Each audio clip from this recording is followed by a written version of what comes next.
እውነት አይመስልም። ነገር ግን ቤታችሁን ከገዛችሁባቸው ዋጋዎች ቀንሳችሁ የምትሸጡባቸው 5 ምክንያቶች አሉ። እነዚህን 5 ነጥቦች ቀድማችሁ ካወቃችሁ ቀድማችሁ ስለምትጠነቀቁ ከስራችሁ አትሸጡም። እስከ ፕሮግራሙ ፍጻሜ ይከታተሉ።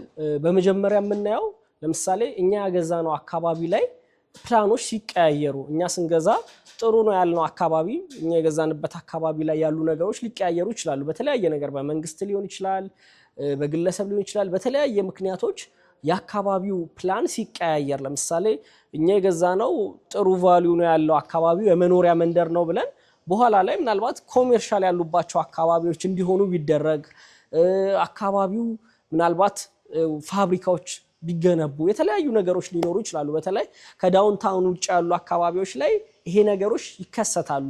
እኛ ስንገዛ አፓርትመንቱን ጥሩ ነው ያልነው አካባቢ ተገልብጦ ምናልባት ኢንዱስትሪዎች ሊሆኑ ይችላሉ፣ የተለያዩ ነገሮች ሊሆኑ ይችላሉ። ይሄ በብዛት ያጋጠመ ነገር ነው።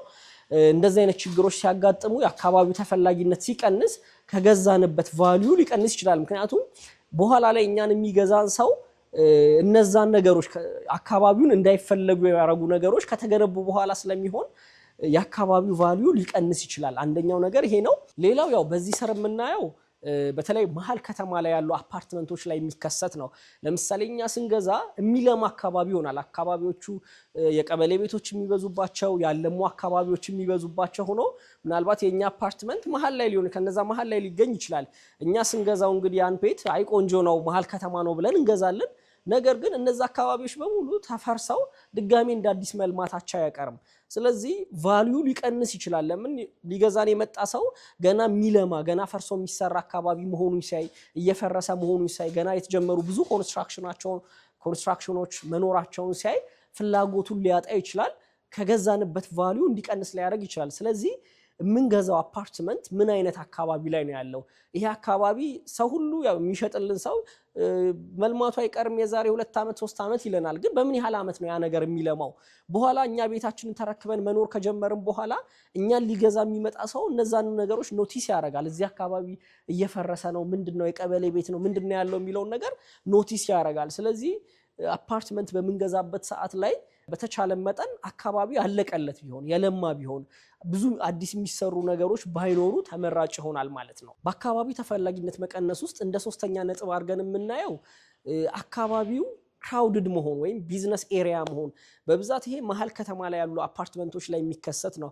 አሁን ብዙ ሰው በጣም ሴንተር ከሚላቸው ቦታዎች እየለቀቀ ነው ማለት ምናልባት አከራይቶ ሊወጣ ይችላል፣ ወይም ደግሞ ሲያከራየውም ማግኘት የነበረበትን ቫልዩ ላያገኝ ይችላል። ቦታው ሎኬሽኑ መሀል ከተማ ነው፣ ነገር ግን ከስሩ ክለብ ሊሆን ይችላል። ከጎን ያሉ በጣም ቢዝነስ የሆነ ክራውድድ የሆነው ኤሪያዎች እንደዚህ አይነት ነገሮች ተፈላጊነታቸውን ሊቀንስ ይችላል። ስለዚህ ቤት በምንገዛበት አፓርትመንት በምንገዛበት ሰዓት ላይ መሀል ከተማ ነው የሚለው ብቻ ሳይሆን ለመኖር አመቺ ነው ወይ፣ ሰውን እንቅልፍ ያስተኛል ወይ፣ የአካባቢ ሰው ልጅ ሊያሳድግበት ይችላል። በተለይ ባለ 3 ባለ 4 መኝታ የምንገዛ ከሆነ ሞስት ፕሮባብሊ እኛም ልጅ ሊኖረን ይችላል። የሚከራየን ሰው ነገ ጧት የሚገዛን ሰውም ደግሞ ያን ነገሮች ኖቲስ ያደርጋል። ልጅ ይዞ ነው የሚገባው። ልጅ ደግሞ ምን አይነት ቦታ ላይ ነው ያለው የሚለውን ቤተሰብ ያስተውላል። ከቤቱ እንደወጣ በጣም ይሄ ደስ የማይሉ ለዓይን የሚረብሹ ነገሮችን የሚያይ ከሆነ ልጅን ሊያባልጉ የሚችሉ ነገሮችን የሚያይ ከሆነ በጣም ክለብ የበዛበት ይሄ ክራውድድ በቃ ይሄ አንዳንድ መሀል ከተማ ላይ በተለይ የሚስተዋሉ ሰውን ኮንፈርት የሚነሱ ነገሮች አሉና እነዛ ነገሮች ቫልዩን ሊቀንሱ ይችላሉ። ሰው ቤት ስንገዛ መሀል ከተማ ነው ይሄ ሴንተር ነው የሚለው ብቻ ሳይሆን ማየት ያለብን አካባቢው ላይ ምን አይነት ነገሮች አሉ፣ ምን አይነት ቢዝነሶች አሉ፣ እንዴት ነው ወተን የምንገባው የሚለውን ነገር በደንብ ማስተዋል ይኖርብናል። ይሄን እንደ 3ኛ ነጥብ ልናየው እንችላለን። ሌላው ያው ከገዛነው ዋጋ ላይ ቀንሰን እንድንሸጥ የሚያስገድደን ወይም የኛን ቫልዩ የኛን የቤት ቫልዩ እንዲቀንስ የሚያደርገው 2ኛው ነጥብ አካባቢው ከጎኑ የሚገነቡ ህንፃዎች ናቸው። እንግዲህ ይሄ በብዛት የሚከሰተው ሲንግል አፓርትመንት ላይ ነው። በጣም ብዙ ሰው በዚህ ኬዝ ምክንያት ሪል ቫልዩን ከገዛበት ሁላ ዋጋ ቀንሶ ስላችሁ ምናልባት ገንዘቡ ቁጥሩ ጨምሮ ግን መጨመር ያለበትን ያህል አልጨመረም የሚለው ብቻ ሳይሆን ከገዛበት ምናልባት 10 ሚሊዮን ገዝቶ 9 ሚሊዮን 8 ሚሊዮን እንዲሸጥ የሚያደርገው ነገር ያን ምናልባት እሱ በዳውን ፔመንት ቀስ እያለ በ3 ዓመት ተረክቦት ሊሆን ይችላል። በኋላ ላይ ግን ቀንሶ እንዲሸጥ የሚያስገድደው አንዱ ምክንያት ይሄ ነጥብ ነው የሚሆነው። እንዳልኳችሁ ሲንግል አፓርትመንት ነው በብዛት የሚከሰተው። ይሄን ኢማጂን ለማድረግ እንዲመቸን አንድ ሲንግል አፓርትመንት ላይ የሚገነባ ህንፃ በፍሎር ለምሳሌ 6 ቤት ይኖረዋል ብለን እናስብ፣ ወይም ደግሞ 8 ቤት ይኖረዋል ብለን እናስብ። እንግዲህ ያ ህንፃ 4 ማዕዘን ነው። ሞስት ፕሮባብሊ ብዙ ጊዜ አንድ ሳይዱ ነው መንገድ ፌስ የሚያደርገው፣ ወይም ደግሞ በጣም ከበዛ 2 ሳይዱ ነው። ያ ማለት 4 ሳይድ እንደ ሳሙን አድርገን ብናስበው ኦልሞስት 2 ሳይዱ ብሎክ ይደረጋል ማለት ነው። ከጎኑ ያለው ሌላ ባለ ይዞታ ነው ማለት ነው። ምናልባት ይሄን ነገር መጀመሪያ ስንገዛ ኖቲስ ላናረገው እንችላለን በገዛንበት ሰዓት ላይ። ነገር ግን በኋላ ተረክበን በምንኖርበት ሰዓት ላይ እነዚህ ከጎን ያሉ ባለ ይዞታዎች በሚገነቡባቸው ሰዓት ላይ ቤቶቻችን ብሎክ መደረግ ይጀምራሉ። በአዲስ አበባ የሴት ባንክ ህግ ባለ ይዞታ መስኮት የሚከፍት ከሆነ 2 ሜትር፣ መስኮት የማይከፍት ከሆነ ደግሞ ሙሉ ደንበሩን ተጠቅመው መስራት ይችላል። እንግዲህ የተለመደው አይታችሁ ከሆነ ሲንግል አፓርትመንት ላይ ድንበር በሚጋራው ሳይድ ላይ 2 በ2 ወይም 3 በ3 የሆነች ቁርጥ ያለች ነገር እንደ ኦፕን ዳውን ትወርድና በ3 ሳይድ ያሉ ቤቶች ያችን ብርሃን መስኮቶቻቸውን በዛ ሳይድ ይሆኑና ያችን ብርሃን እንዲጋሩ ይደረጋል።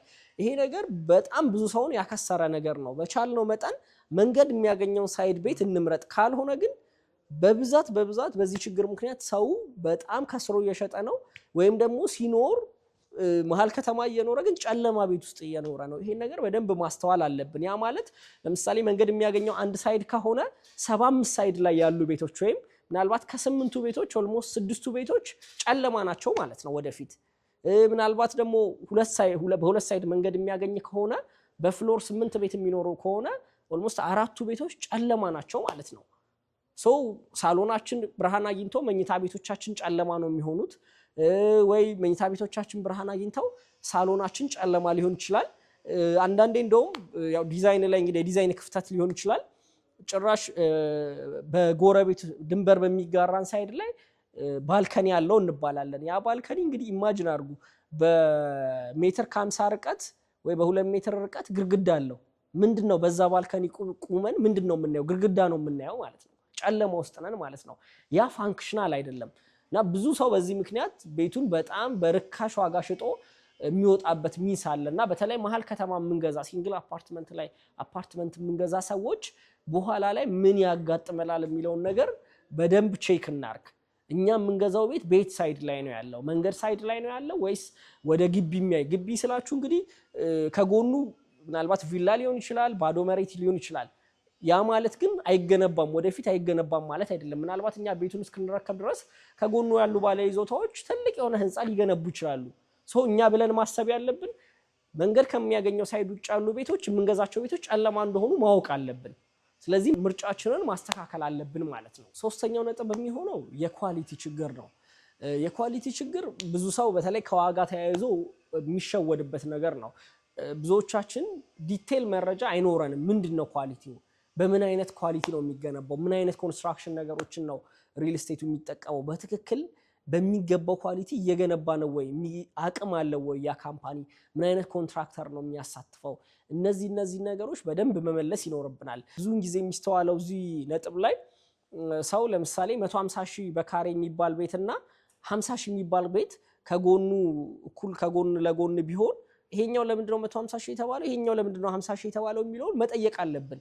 ምናልባት በደንብ ዝርዝሩን ስናይ 150 ሺህ ብሩ የተባለው በካሬ 150 ሺህ የተባለው ርካሽ ሊሆን ይችላል ከ50 ሺህ ብሩ። ለምን? ምናልባት 50 ሺህ ብሩ የተሰራበት ነገር በጣም ዊርድ ሊሆን ይችላል፣ በጣም ሎ ኳሊቲ ሊሆን ይችላል። ዝርዝሩን ማወቅ አለብን። ሪብድ ነው? ኮንክሪት ነው? ምን አይነት ኮንክሪት ታይፕ ነው የሚጠቀሙት? የሚገነባው ኮንትራክተር አቅም ያለው ነው ወይ? በትክክለኛው መንገድ እየገነባ ነው ወይ የሚለውን ነገር፣ ሊፍት ምን አይነት ሊፍት ነው የሚገጥሙት? ስንት ሊፍት ነው ያለው? እነዚህ ነገሮች ስንገዛ ማስተዋል ይኖርብናል። ምን አይነት ኳሊቲ ያለው ቤት ነው የምንገዛው? ምን አይነት ሲሊንግ ሃይት አለው? ስንት ቤዝመንት አለው?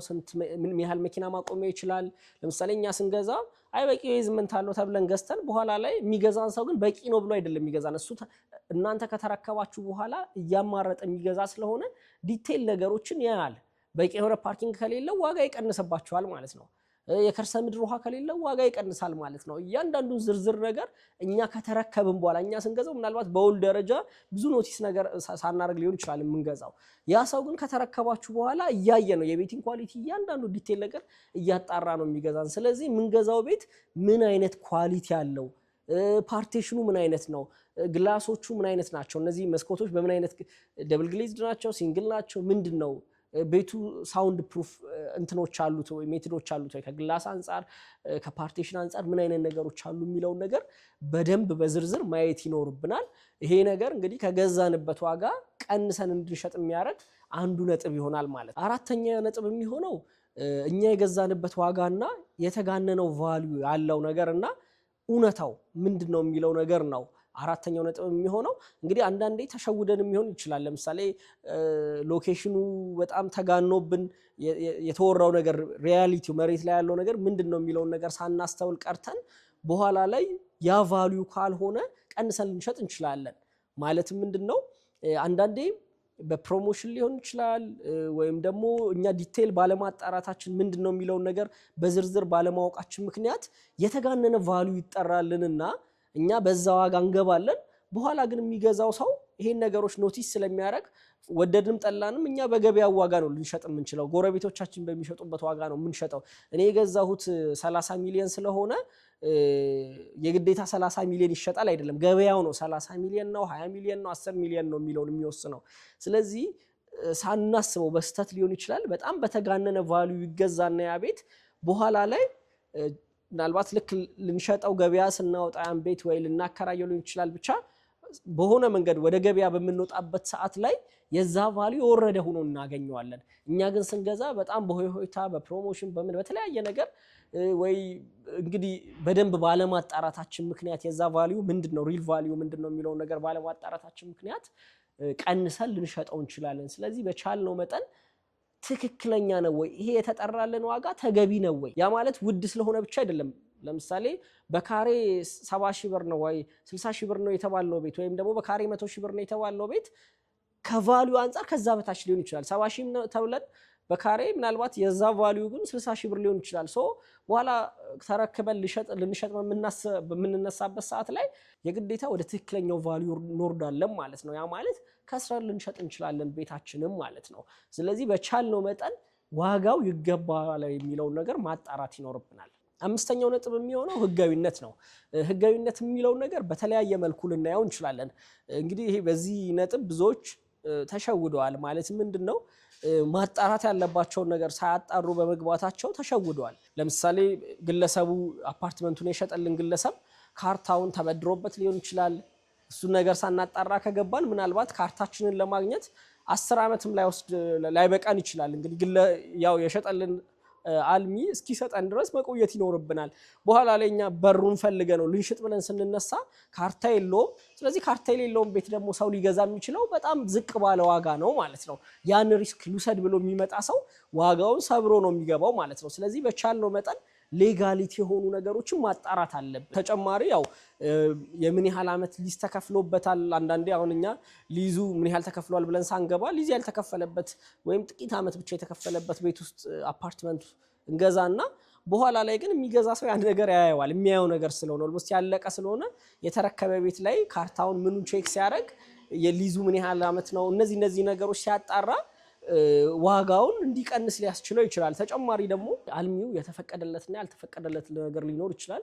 በተለያየ መንገዶች ከተፈቀደለት ውጪ ያረግና በኋላ ሸክሙ እኛ ጋር ይመጣል ማለት ነው። የሚገዛው ሰው ደግሞ እነዛን ነገሮች ኖቲስ ስለሚያደርግ ችግር ውስጥ ልንወርቅ እንችላለን። ስለዚህ በተቻለ መጠን በደንብ ፈርዘር ሂደን ሌጋሊቲ ኢሹዎችን ማጣራት ይኖርብናል። በጣም ቤዚክ ስለሆነ ብዙ ሰውም በዚህ ምክንያት መሸጥ ከነበረበት ቫልዩ ከስሮ ስለሚሸጥ ቅድም እንዳልኳችሁ መክሰር ማለት 10 ሚሊዮን የገዛነውን ቤት ምናልባት ከ2 ዓመት በኋላ 10 ሚሊዮን ብር ብንሸጥ ኪሳራ ነው። 10 ሚሊዮን ብር የገዛነው ሌላ ሰሟን 10 ሚሊዮን የገዛውን ቤት 20 ሚሊዮን በሚሸጥበት ሰዓት እኛ 10 ሚሊዮን የገዛነውን ቤት ምናልባት 11 ሚሊዮን ብንሸጥ ኪሳራ ነው። 9 ሚሊዮን ብር ከስረናል ማለት ነው። ስለዚህ ማግኘት ያለብንን መጨመር ያለበትን ቫልዩ እንዲጨምር በተቻለ መጠን ምርጫችንን ማስተካከል ይኖርብናል። ዛሬ አነሳሁላችሁን 5 ነጥቦች በደንብ ከተረዳችኋቸው በኋላ ላይ ከስራችሁ አትሸጡም ማለት ነው። እስከ ፕሮግራሙ ፍጻሜ ስለተከታተላችሁኝ አመሰግናለሁ። እኔ አብርሃም እባላለሁ። የአሚባራ ፕሮፐርቲስ የሽያጭ አማካሪ ነኝ። ከስር ባሉ ስልክ ቁጥሮች እየደወላችሁ በዝርዝር ስላነሳናቸውም ነጥቦች አጠቃላይ ስላለው ማርኬት ልንመካከር ልንወያይ እንችላለን። ፕሮግራሙ ስለተከታተላችሁ ከልብ አመሰግናለሁ።